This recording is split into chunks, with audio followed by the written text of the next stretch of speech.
Just give it a second.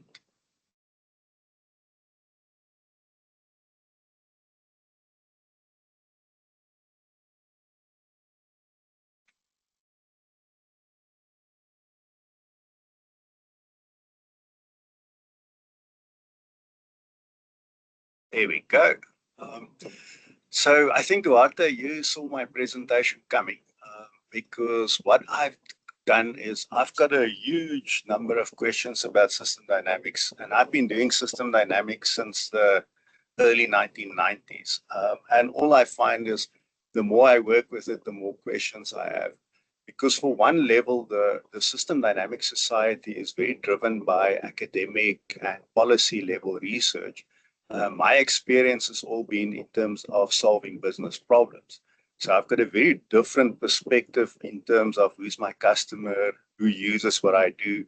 And sometimes my approach to modeling seems to be counterintuitive. So what I've done is I've basically said to myself, three questions. What's holism? What's systems thinking? And then what is system dynamics? And simplistically stated this, what's holism? It's the notion that the whole is more than the sum of the parts. That's easy. Systems thinking, I use Peter Senge's definition, the art of seeing the structure that underlie a complex situation and seeing the leverage points. And then when it comes to what system dynamics, and for me, this is basically translate the structure that I see in systems thinking into a simulation so that I can ask what if. And what I want to do is to sort of take you through my thought process using an example, because otherwise I can sit here and ramble all morning and afternoon until tomorrow, so no problem there. So what we're going to do is we're going to start off looking as a cow from a perspective of holism. And the first thing I want to do is just to look at a cow as a form in the form of parts. And basically, you can sell steaks. We know that there's bones and stuff inside the cow. There's sorts of other intestines, and there's lungs and all these interesting things that, for me as a meat eater, makes no difference to the cow. But if we look at the cow as a case of holism, we need to look at the cow as an entity. And I've got three cases of the cow as an entity here. Mom and two little ones, probably not hers, but two little ones. We've got a feedlot, and then we've got cows just grazing. So let's explore this. Let's explore the cow as a system of systems. So the first thing is, for a cow to survive, it needs a skeletal system. So that set of bones you saw earlier, which was just parts, actually forms part of what makes a cow live. And I can expand that and basically say, well, you need a pulmonary system, you need a vascular system, you need a digestive system, you need a reproductive system, you need a muscular system. And the interesting thing is that's what we taught our veterinarians, or teach our veterinarians. This is how they see a cow. They don't see it just as an animal. They look at these subsystems within that cow to understand how this thing gets put together and how it works. And if I keep on looking at it, I must also say, but hang on, a cow on its own cannot survive, because a cow in a void is dead. So we need, well, first to reproduce, we need bulls and cows, so we need two. We need air to breathe. And then in order to grow, they also need to have some form of grazing and feed that basically goes into the digestive system. And this is basically, I'll call it the visitor's view of a cow. When you drive past on the highway, this is what you see. If you look at it from a farmer's point of view, there's two options. You can take the cynical view and basically says a cow is rands and cents, which basically means the farmer is only interested in what cuts of meat, and or can he get milk out of this cow, and for the rest it's just waste material. But we can also look at it a bit differently and say, how does a farmer really view his cow? And basically he sees it as a business asset that he needs to protect and manage. So he sees what we see, but he's actually building a business plan around that to say, well, how many cows do I need? How many calves do I need? What can I take to the market? When do I take them to the market? And then to make life even more interesting, I've now got to look at logistics. I've got to understand what the end user wants because I need to sell it to my intermediaries to make sure that this business is a viable business. So this is what the real farmer sees when he looks at the cow.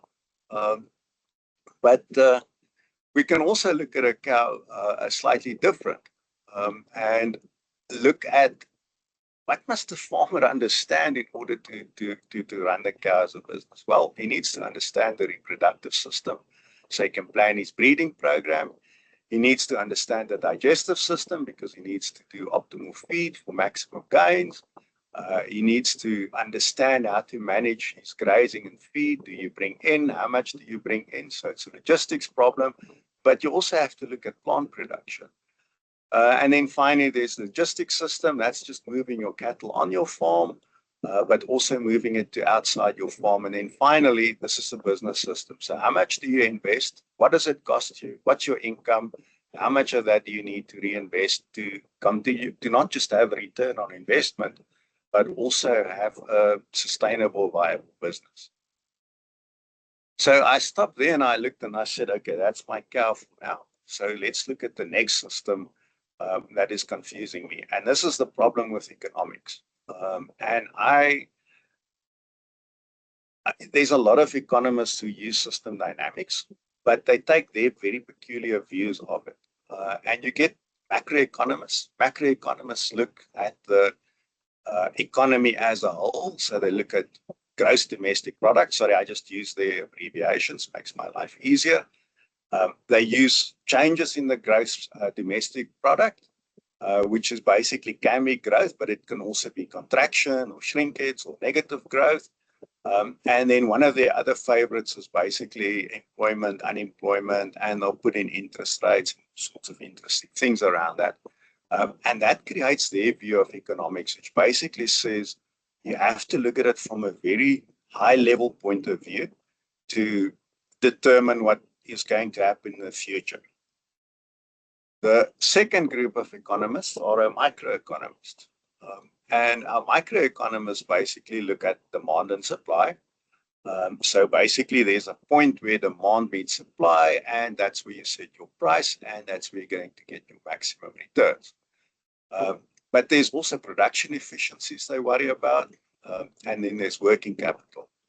I however, have quite a big problem with this demand and supply problem because as the demand shrinks, as the supply shrinks, this price point actually starts moving around. And in the same market, you can have the same product at a number of different prices, selling to a number of different people, and each is happy with the price that they're paying because, for them, that is an adequate price to pay because that's where their demand and supply curves come together.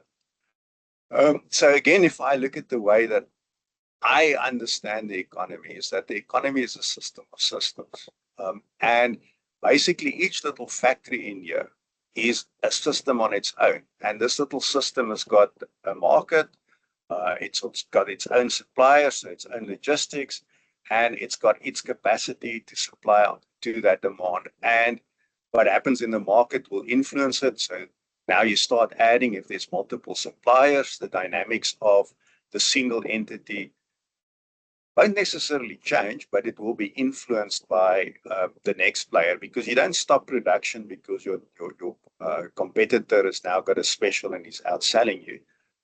You try and do something about it.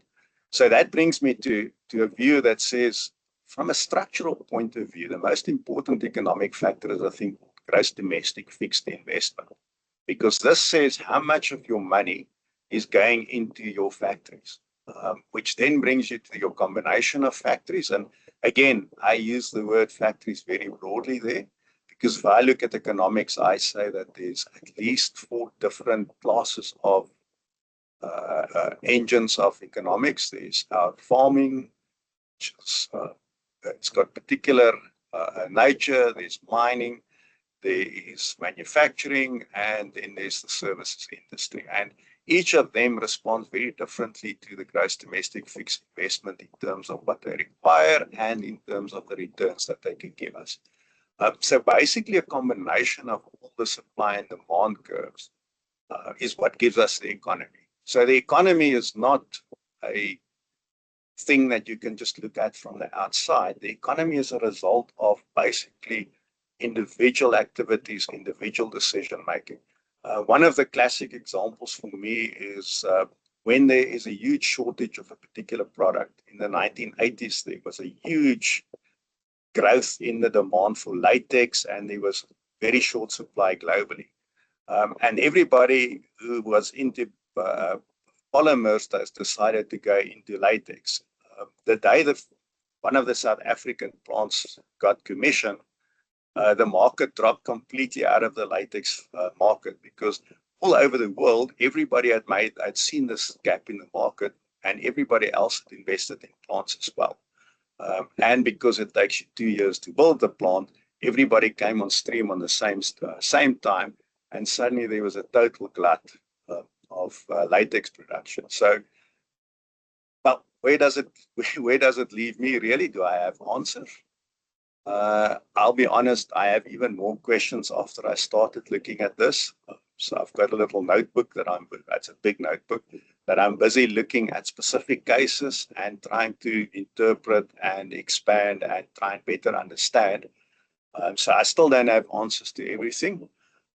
And I'd love you to ask me more. You don't need to ask it here. You can basically ask it to me at during the question and answer session just now, or you can send me an email. And with that, I'm going to say thank you, because otherwise I run out of time. Thank you very much. You actually, for a great presentation, you actually finished